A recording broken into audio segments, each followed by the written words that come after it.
तो आज इस देवराज नाम के ब्राह्मण ने शिव महापुराण की कथा सुनकर के भागा, शरीर छूट गया, मर गया, भोले बाबा का गण जाकर के बन गया। तो शिव महापुराण की कथा जितनी हो सके उतनी श्रवण करनी चाहिए। और देखो मेरी माता, हमने जो जीवन में भजन किया है, पूजन किया है, सत्कर्म किया है, भगवान का नाम लिया है, ये कभी व्यर्थ जाने वाला नहीं है। ध्यान रखना, हम सोचे कि हम भगवान का भजन कर रहे हैं, भगवान की भक्ति कर रहे हैं और इसके बदले में हमें कुछ नहीं मिलेगा। लेकिन ध्यान रखना, भगवान की कभी जो हमने भक्ति करी हुई है कभी भी वो व्यर्थ नहीं जाती। ध्यान से सुनना मेरी माता। एक नगर में एक सेठ रहता था। उस सेठ ने कभी जीवन में पूजन नहीं किया, कभी पाठ नहीं किया, कभी भगवान की भक्ति नहीं करी। अब एक बार एक बालक महाराज शिक्षा लेने के लिए गुरुजी के पास गया। ध्यान से सुनना मेरी माता। उसने गुरुजी से जाकर के शिक्षा ग्रहण करी। जब उस बालक की शिक्षा पूर्ण हो गई तो उस बालक ने अपने गुरुजी से कहा कि गुरुजी, आपने मुझे शिक्षा प्रदान करी है, आप गुरु दक्षिणा में कुछ आप मुझसे मांग लीजिए। बोलिए, मैं आपको गुरु दक्षिणा क्या दूं? उन गुरुजी ने कहा कि बेटा, मेरी गुरु दक्षिणा यही है कि जो मैंने तुम्हें सिखाया है, यह ज्ञान तुम जाकर के संसार में बांटो, इस ज्ञान का प्रचार प्रसार करो। अगर इस ज्ञान को तुमने जन जन तक पहुंचा दिया तो यही मेरी गुरु दक्षिणा समझ लो। चेले ने कहा कि गुरुजी, आपने मुझे जो ज्ञान दिया है वो तो मैं जन जन तक पहुंचाऊंगा ही, लेकिन मुझे कुछ गुरु दक्षिणा आप मुझसे मांग लीजिए। अरे, आपने मुझे गुरु दीक्षा दी है और जब तक मैं आपको गुरु दक्षिणा नहीं दूंगा तब तक मुझे इस ज्ञान का कोई लाभ नहीं मिलेगा। आप गुरु दक्षिणा मांग लीजिए। गुरुजी ने कहा कि अगर तुम्हें गुरु दक्षिणा देना है तो तुम्हें एक काम करना, कल सुबह प्रातःकाल जाना और प्रातःकाल इस नगर में जाना और सबसे पहला घर जो पड़े उस घर से भिक्षा मांग करके लेकर के आना, भोजन का सीधा सामान लेकर के आना और भोजन का सीधा सामान लेकर के भोजन बनाना और भोजन स्वयं भी खाना और जिसके यहाँ से तुमने भोजन का सामान लिया उसको भी भोजन खिलाना और बाकी जो बचे वो लाकर के मुझे दे देना, वही मेरी गुरु दक्षिणा है। अब वह जो चेला था प्रातःकाल उठा, सुबह हुई और सुबह उठते के साथ वह महाराज गांव में गया। अब गुरुजी ने कह दिया था कि सबसे पहला मकान जो पड़े वहीं से गुरु भिक्षा मांग करके लेकर के आना। अभी शिष्य गया और सबसे पहले जाकर के पहले मकान में गया। अब देखो, पहले मकान में गया तो एक सेठ जी का मकान था। जाकर के शिष्य ने आवाज लगाई, भिक्षाम देहि। अब जैसे ही सेठ जी ने सुना तो सेठ निकल करके बाहर आया। सेठ ने कहा, बोलो भैया क्या बात है? उस चेले ने कहा कि मुझे आपसे सीधा सामान चाहिए, भोजन का सीधा सामान दे दीजिए। उस सेठ ने तो मना कर दिया कि भैया, मैंने कभी जीवन में कभी दान नहीं किया, कभी पुण्य नहीं किया और मैं तुम्हें कोई सीधा सामान देने वाला नहीं हूं। जाओ कहीं दूसरी जगह से जाकर के मांग लो। चेले ने कहा कि देखो यजमान देवता, मेरे गुरु की आज्ञा है कि सबसे पहले घर से जो भिक्षा मिले उसी से भोजन बनाना और वह भोजन स्वयं भी खाना और उसको भी खिलाना और मेरे लिए लेकर के आना। मैं दूसरे घर जा नहीं सकता। सेठ ने भी कह दिया कि भैया ब्राह्मण, तू मेरे घर पर दिन भर बैठा रहे, लेकिन मैं तुझे कुछ देने वाला नहीं हूं। सेठ भी बड़ा कंजूस था। सेठ ने भी कभी जीवन में भजन नहीं किया, पूजन नहीं किया, कभी दान नहीं किया। सेठ ने कह दिया कि तू दिन भर मेरे द्वार पर बैठा रहे, लेकिन मैं तुझे कुछ देने वाला नहीं हूं। ब्राह्मण भी बड़ा पक्का था। ब्राह्मण भी दिन भर बैठा रहा। शाम को सेठ जी दुकान पर से आए। सेठ जी ने देखा कि ब्राह्मण फिर भी घर के दरवाजे पर बैठा हुआ है। तब तो सेठ जी ने उस ब्राह्मण से कहा, क्यों भैया, तुम अभी तक गए नहीं? सुबह के यहाँ बैठे हो, तुम अभी यहाँ से गए नहीं? ब्राह्मण ने कहा, महाराज, जब तक भिक्षा नहीं मिलेगी तब तक मैं यहाँ से हिलने वाला नहीं हूं। शेख जी ने कहा, रे ब्राह्मण देवता, मेरे द्वार पर बेटे बेटे भूखे मर जाओगे, मैं कुछ देने वाला नहीं हूं, जाओ चले जाओ यहां से।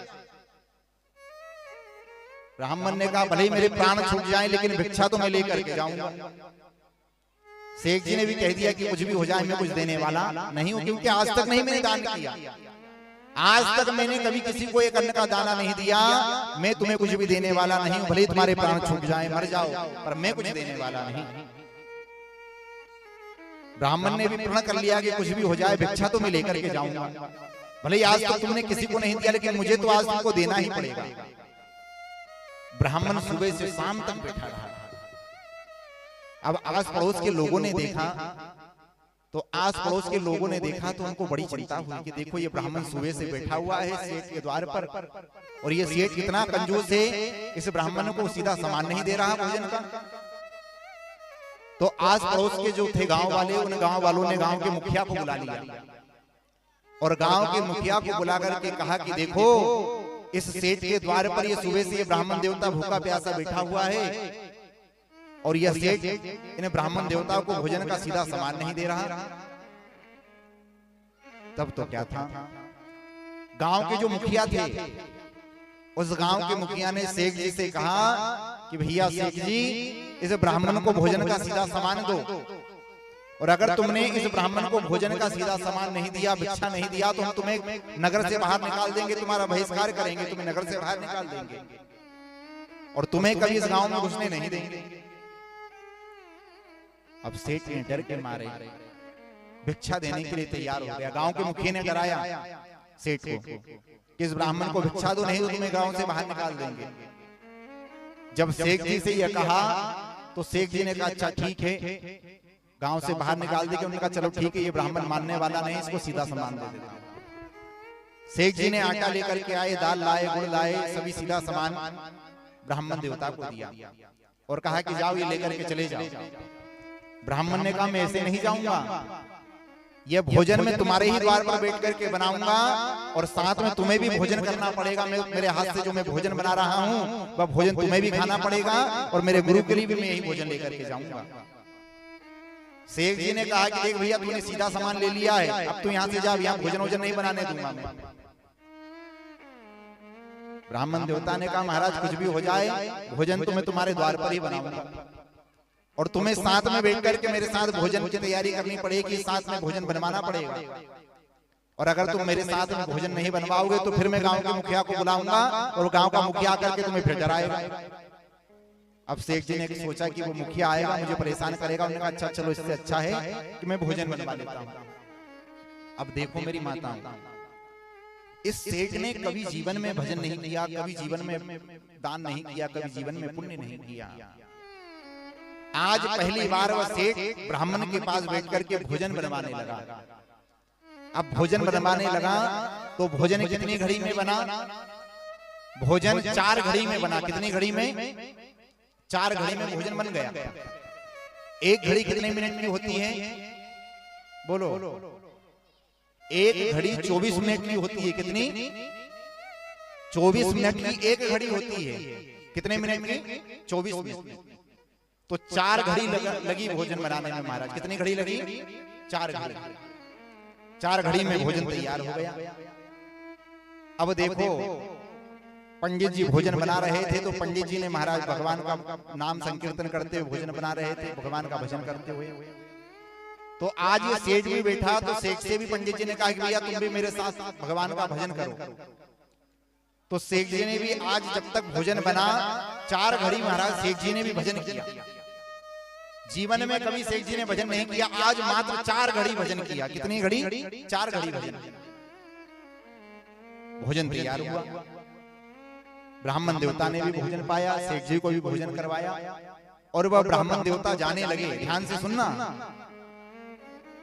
वह ब्राह्मण देवता जाने लगे और जैसे ही वह ब्राह्मण देवता जाने लगे, उन ब्राह्मण देवता ने जाते जाते सेठ जी से कह दिया, अरे सेठ जी सुनो,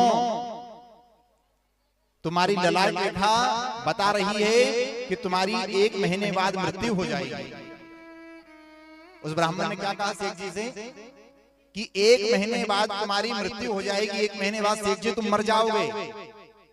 और जब तुम मरोगे ना, तो जो तुमने 4 घड़ी मेरे साथ बैठ करके भजन किया है, जब यम के दूत तुम्हें लेकर के यमराज के पास जाएंगे, तो मेरा वचन है कि जो तुमने 4 घड़ी मेरे साथ बैठ करके भजन किया था, इस 4 घड़ी के बदले में तुम जो यमराज से मांगोगे, यमराज तुम्हें प्रदान करेंगे जो तुम मांगोगे।